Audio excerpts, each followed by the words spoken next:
When we're talking about relationships and ADHD, another question is, how do you repair the relationship after impulsive moments?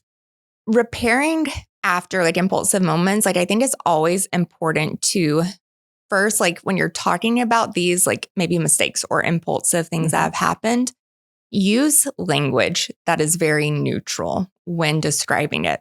Be very fact-based, not using like always or never types of words in those extremes, but really just sticking with what happened in the moment. So for example, if your child, if they forgot their water bottle again, instead of saying, you always forget this, or you're so forgetful, really focusing on what happened in that moment.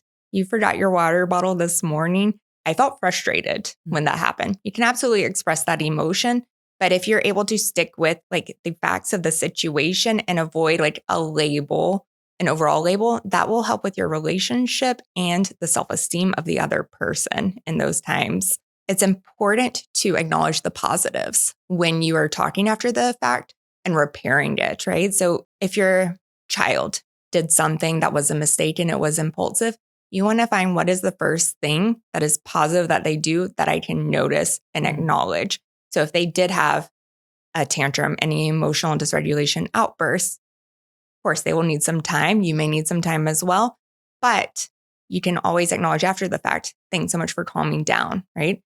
It's been estimated that ADHD kids receive up to like 20,000 more negative messages than kids without ADHD. So we want to. What are we talking about time period here? In a lifetime?